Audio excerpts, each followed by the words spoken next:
When I say genre defining, I mean that. Elden Ring was an example of a genre defining title, and so was Skyrim.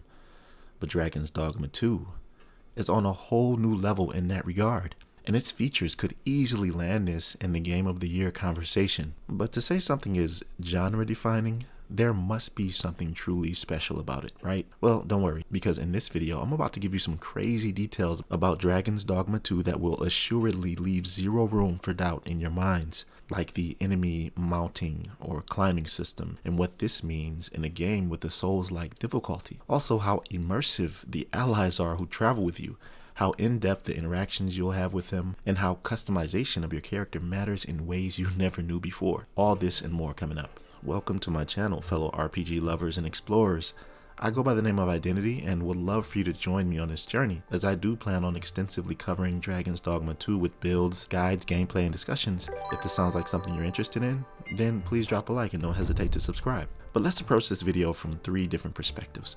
First is one who knows nothing about this game. Why it's called Dragon's Dogma seems like an odd name. Secondly, those who are very familiar with it, the ones who idolize it and have been anxiously waiting on it for 12 years. And finally, the ones who simply enjoy open world RPG games and want to dive into another great adventure. I personally love the Skyrims, the Elden Rings, and Fallouts. These types of games give me extreme satisfaction when playing, and for what I know of the credibility Dragon's Dogma 2 brings, I'm sure the experience those feelings once again. What category do you place yourselves in? Please let me know below. Now, for the beginners, the ones knowing absolutely nothing about this game, let me tell you a little about it. Firstly, you may be wondering why this game is called Dragon's Dogma 2. Well, Dragon's Dogma is titled as such because in the game's original story, players take on the role of the Arisen, a character chosen by the dragons. Already, you could see why Skyrim lovers would enjoy something like this simply from the lore. But the dragons steal the player's heart, and the Arisen embarks on a quest to reclaim it. The term dogma refers to the set of beliefs and principles in the game's world, and the dragon's role is central to these beliefs. The game explores themes of destiny, choice, and the interaction between the Arisen and the dragon, making the title reflective of the game's core narrative elements. This is how the first game's story arc began, and in its sequel, the story simply continues, but it's deepened.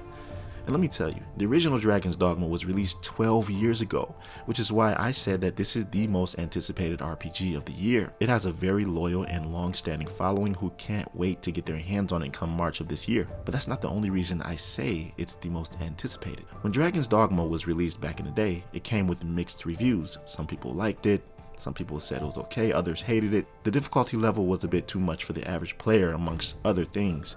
In fact, you could actually compare it to a Souls-like challenge. And at that time, those kind of games weren't as popular.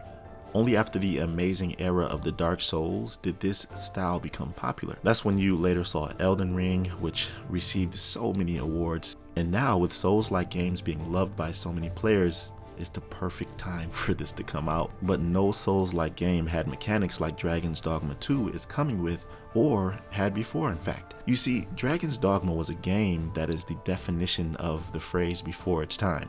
The beast mounting, just to name the first gameplay feature. And if you've played any Souls game, you know how difficult it could be to get past that second phase of almost every boss fight, or just to cause the right amount of damage at the right time. With the beast mounting and climbing, this will enable you to reach certain weak spots and gain certain tactical advantages that would be impossible otherwise. Not to mention this making the combat 10 times more engaging and exciting. But this goes even deeper, because the agility has a lot to do with the way you customize your character. In Dragon's Dogma 2, the size that you make your character is no longer only aesthetically motivated, just to look good. This actually matters and affects almost everything you do in the game.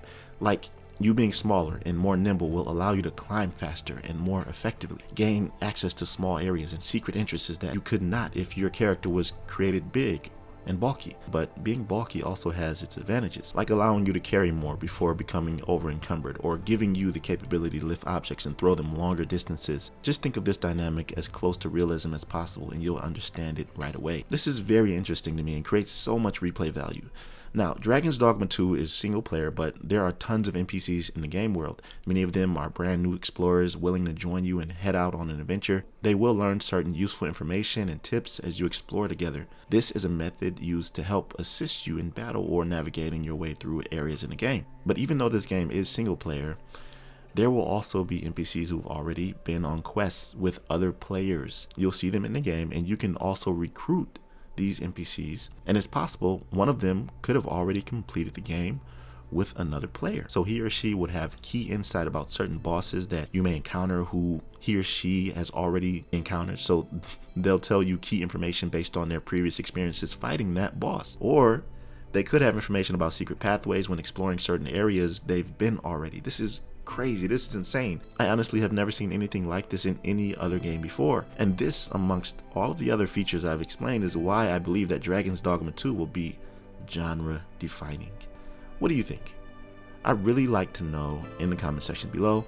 Will you be picking up Dragon's Dogma 2? Let me know what you think of this video, and as always, I appreciate you watching to the end. Like the video if you liked it. And I will be covering this game as I said, so come along with me for the ride by subscribing to my channel. I'll catch you in the next one. Be right out.